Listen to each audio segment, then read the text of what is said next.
Good evening. Welcome to this edition of Conversations with Colleen. The last edition, we had a very good discussion on a serious topic on drug addiction, and we had Billy Paff from the Heroin is Killing My Town organization, and I have to say that he's continuing to do great work. Tonight, I have another wonderful guest, a Drake girl, Brenda Klein, who has been a licensed social worker who has worked with suicide prevention. We know that there are horrible situations where, whether it be adult or child, when it happens, we sit there and say, how did we not see the signs? How did we not know? It comes as a shock to the community and the family. So we wanted to talk to Brenda. We had met about a year or so ago when a young man in town here had passed away. And we talked about doing something at some point, but not too close to that passing, to give the family some opportunity for grief and so forth. But we wanted to continue to bring up the topic because it happens all the time. It happens at any age, any situation. So Brenda, you could give us a little bit of your background. Sure. So my background, as you said, I'm a licensed independent clinical social worker. And I've worked in various facilities or various organizations within the mental health community, both with children in residential homes as well as adults in both supported housing, outpatient settings. I currently work at the Bedford VA Hospital, working with veterans, and I'm the suicide prevention coordinator there. I've also worked as the lead suicide prevention coordinator throughout New England for veterans. So have done quite a bit of this work. And first and foremost, I want to thank you for doing this. One of the things that we know, exactly what you said, is that mental health has sort of gone through a curve over the past few years around reducing stigma and reducing or increasing access to mental health and reducing the stigma around that. And when it comes to suicide, it's not something that people talk about. It's certainly not something we talk about at Sunday dinner and we sit around and we don't learn about the signs and the symptoms. And to sort of just give the audience an idea of how big the problem really is suicide is the 10th leading cause of death in the United States. Wow. Now, to compare that, homicide is the 17th leading cause. Wow. So when you think about, we hear about homicide every day. We don't hear about the signs and symptoms and how to prevent suicide. To break that down a little further, there were about 46,000 deaths by suicide last year. Wow. There were 16,000 homicides. Wow. 596 deaths by suicide in Massachusetts alone. And if you break that down, that's 12.3, I believe, suicides a minute. Wow. When we talk about attempts, there's over 1 million attempts of suicide in the United States a year, which is about every 30 seconds. That's amazing. So it is a very big problem. Now, when you became a social worker, did you, was this an area that you were interested in, or is it just along the way you were kind of put into that area? You know, that's a really good question.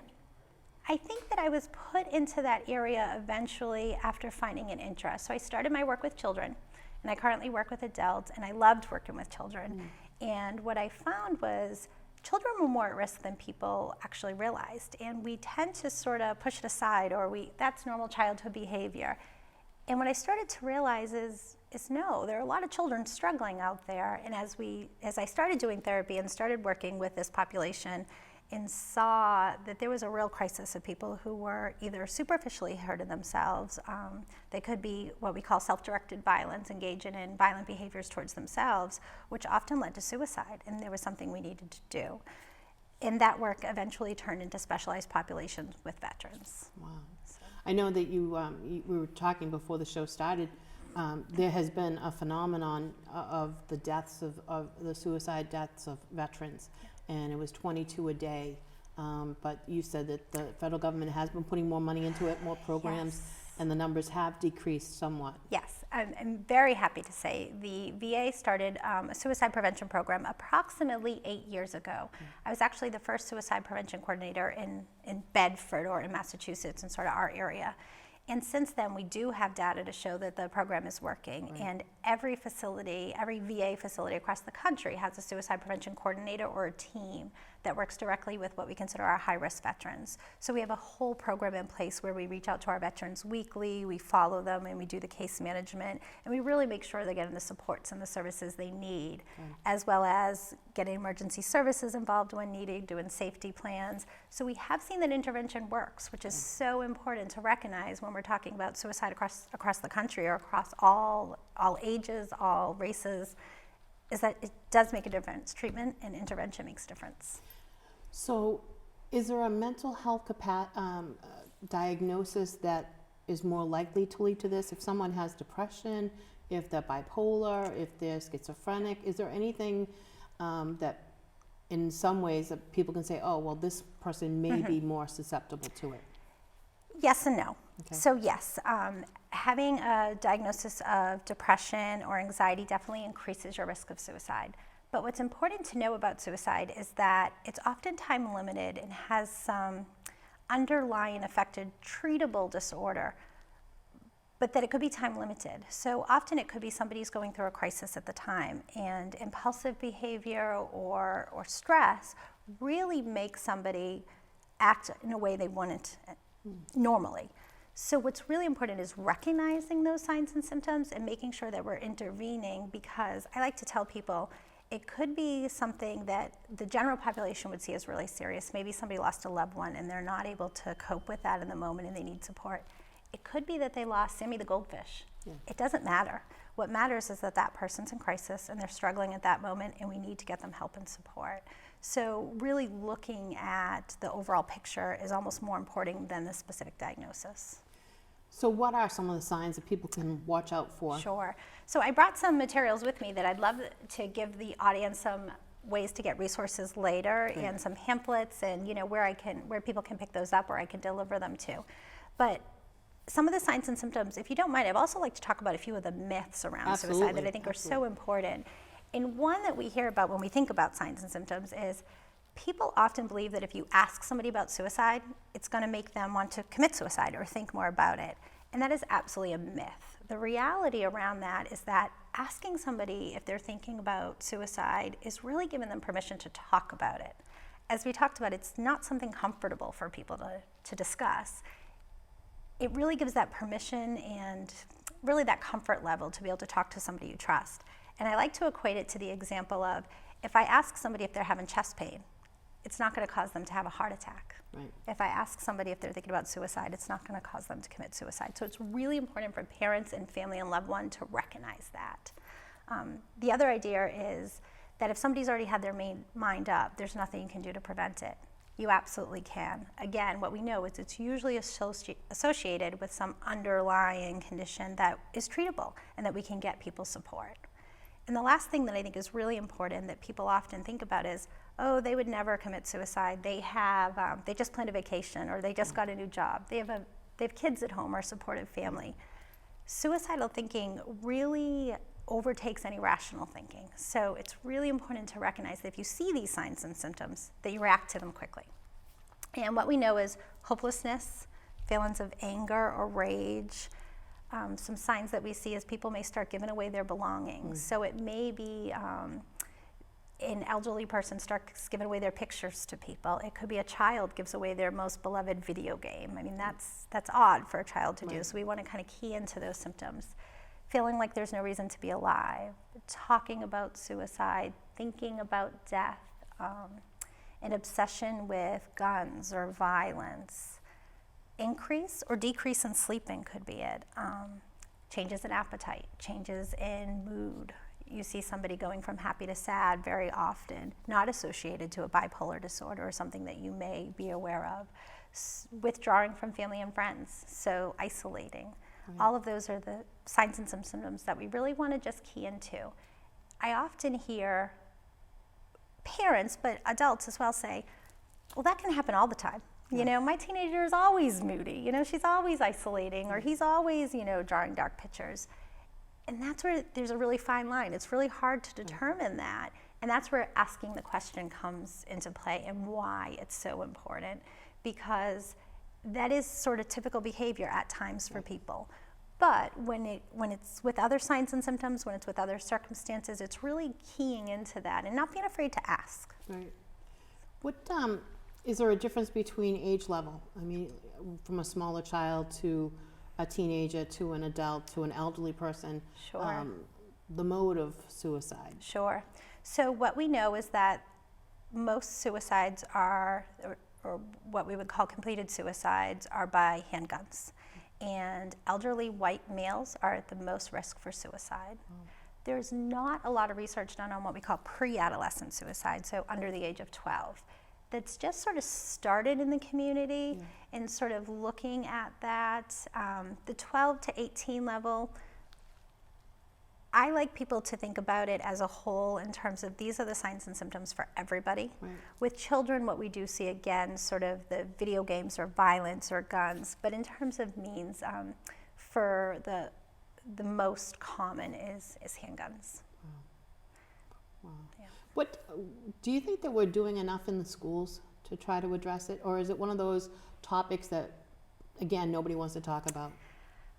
I think people are afraid to talk about it. I really do. I think that there's stigma, just like with mental health. There's stigma associated to it, and people are afraid.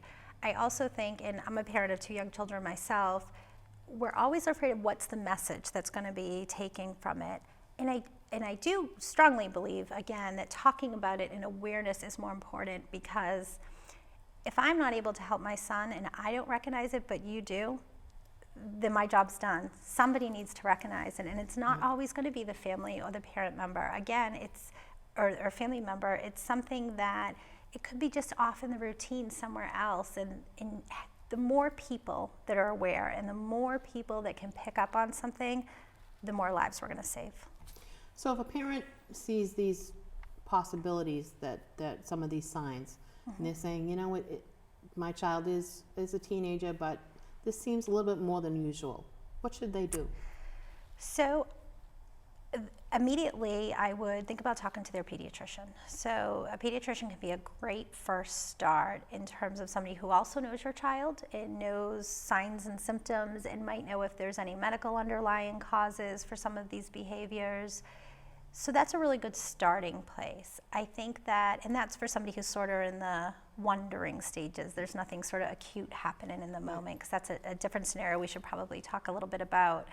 The other thing is there's lots of resources out there, and there's resources for all different groups. And I'd like to talk about some for the crisis line and where people can get support, as well as in Massachusetts. So there's both a sort of federal support system and there's a local state support system.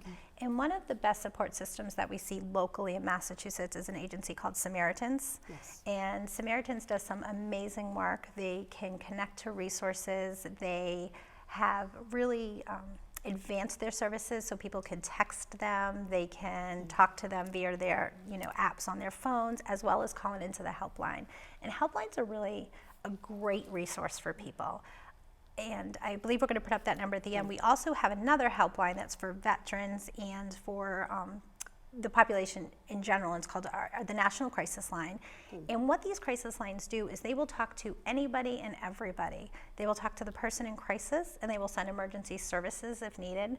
They will talk to family members to get them local resources around the area. They will set you up with therapists in your area.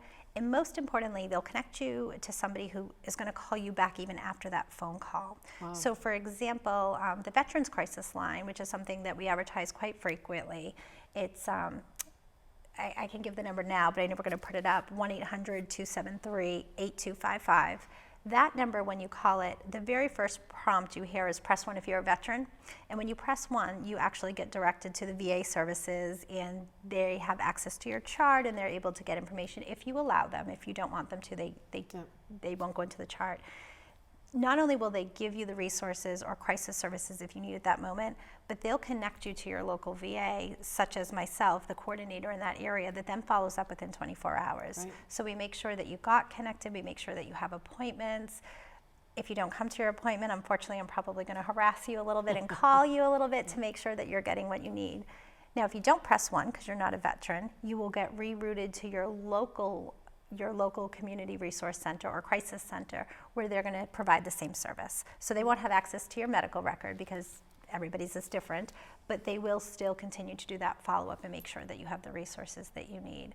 They'll also just ask questions. It might be, my son came home and he broke up with his girlfriend and I haven't been able to get him out of his room for the past 24 hours. Right. And to sort of walk you through some interventions you can do during that moment. Wow, that's great. That's good to know.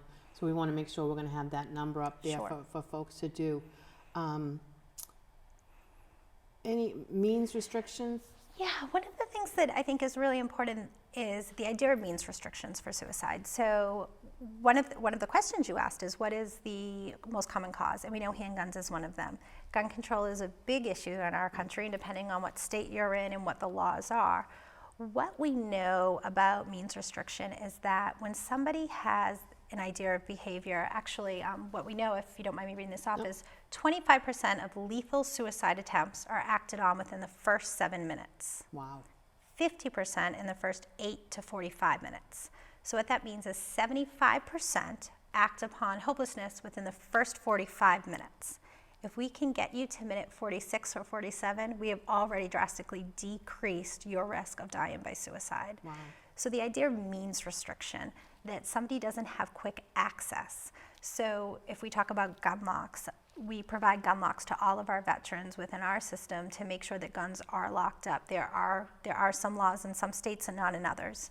So the idea that if somebody can't get to that handgun quickly, by the time they are able to get there, they may be thinking a little bit more clearly, or they may be having second thoughts. Right. If that pill box is locked up and they can't open it and get to those pills really quickly, as time goes on, that their risk decreases, and the idea that we have more of a window to get them to help. So if you have thoughts or you have concerns about somebody in your household, you want to make sure your pills are locked up. You want to make sure that children don't have access to those pills. You want to make sure that guns are locked up. If it's a gun owner that you are afraid of in crisis, or is having thoughts of suicide, sitting down and having that discussion, again, talking about it.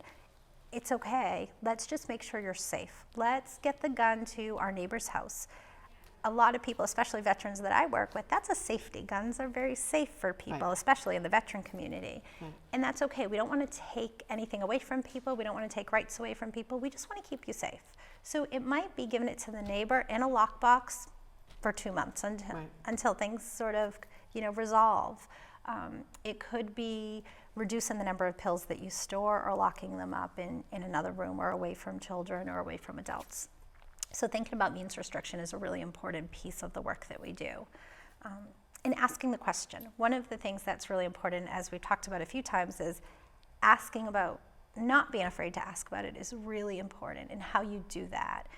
So I like to tell people, when you're talking about suicide, it's probably actually more scary for the person asking the question than the person who may be experiencing the suicidal thoughts, because it's new to them. It's something that we don't talk about at Sunday dinner. So making sure you're asking the question in the appropriate manner. I like to tell people, you might scare somebody away if you sort of think, Colleen, you're not thinking about committing suicide, are you? Right. And you're sort of looking for that no answer automatically, because you're scared and you're a little bit anxious. So really making it as natural as you can. Asking the question like you would in any other conversation, as hard as that may be. Trying to be confident and letting that person know you're going to get them help. I do this work every day, and I tell people, I don't know how this day is going to turn out and what the outcome's going to be. I don't know if I'm going to get somebody to be able to get you help in an hour from now or 4 hours from now. But I'm going to sit with you the entire time, and I'm going to make sure that you're safe. And that's what people need to hear. We're going to get them to safety. It may take time. It may be sitting with your teenager. It may be sitting with your spouse or your significant other for 4 hours in the emergency room. And I'm not saying that's okay, but if that's what it takes, that's what they need to hear, that confidence of, we will keep you safe and we will get you there. So how you ask the question and talk about it, again, not responding to, you want to kill yourself because your goldfish died? That's not helpful in the moment. Again, non-judgmental, open body language, at ease conversation, as natural as it can be. And again, the more we talk about it as a society, the more comfortable it will be for all of us. Do you think we'll ever see, we've been seeing lately, obituaries where they've been coming out very plainly about addiction. And do you think we'll ever see when they start to say took their own life due to? That's a really good question. I don't know that. I will tell you, I have been unpleasantly surprised more and more, where I thought we were getting a little bit further against the stigma and people were talking about it a little bit more. And I have heard just in the past 6 months of more situations of people either not even putting it into the paper or not having services. Wow. And again, I think it's really important to realize that this is a treatable condition, and just like medical conditions, it's not always treated. It's not about fault. It's not about was this person strong or weak. That has nothing to do with suicide. Suicidal thoughts are really overwhelming. They're debilitating. And it's not about place and blame, because it's something that just takes you over, as all mental illnesses do. And reducing that stigma and getting people to realize this isn't about the person's life. This is about that moment, a moment in time, and not what they represent. I think that some folks would be angry at the person for doing it, feeling like, why did you do that to us? That was selfish, but at that moment they're not thinking of anything else. They're not. It's one of the hardest things to sort of comprehend if you haven't experienced that, is that it's so overwhelming, and it really does take your rational thinking away from you. And people aren't able to get to that spot of how will this person feel or what will this person leave them. Many times they have truly convinced themselves that this person will be better off. And as we know from any piece of data you can look at from survivors of family members or friends of suicide, is that they are not better off in any way, shape, or form. So is there a particular treatment? Is it group therapy? Is it individual therapy? Family therapy? What seems to be the best way to deal with it? So it's very individualized, and I think that it truly is different for everybody. And what we've seen is that there's success in different ways. So support with a mental health professional is first and foremost, and that support can come in many different ways. If somebody's in crisis, we want to make sure that we get them inpatient. We want to make sure that they're somewhere safe until we can help sort of regulate what's going on for them at the moment. So that's certainly the acute, extreme situation. In terms of ongoing therapy, it's important to also know that even though the person looks better today, those thoughts don't go away immediately. It's not like you can turn a switch and all of a sudden whatever was sort of causing that is gone. So recognizing that ongoing treatment is also important, and that can come in many forms. So there's individual therapy, works for a lot of people and is one of the most successful modes of therapy. Cognitive behavioral therapy, really helping people think about what happens and what triggers those thoughts for them.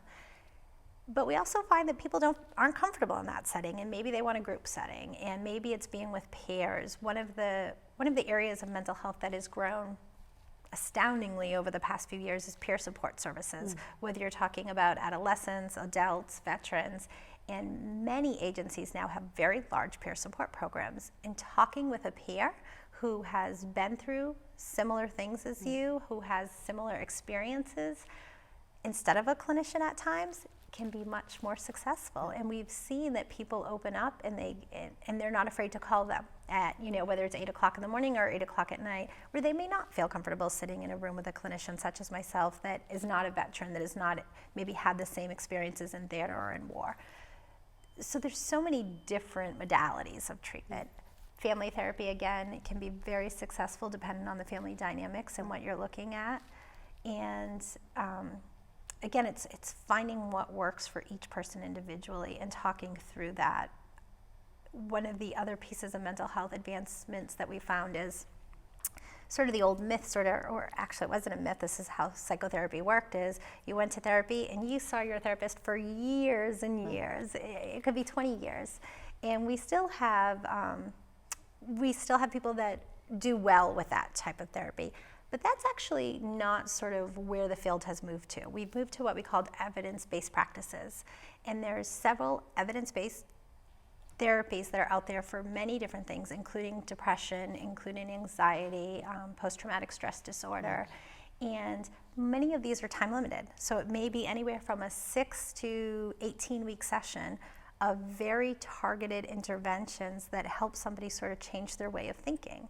And what is great about these practices is people think, I'm not going to a therapist for the rest of my life. Right. Well, you don't have to. We're going to do what we can to get you very intense targeted treatment, and then support you along your recovery journey from there, and really focusing on somebody's recovery. So it may be 6 weeks of intensive treatment, and then you may be checking in with me every other week, and that goes to once a month.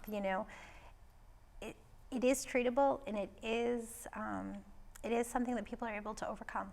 That's great. I wonder, we've had the difficulties of getting beds for folks with substance abuse issues.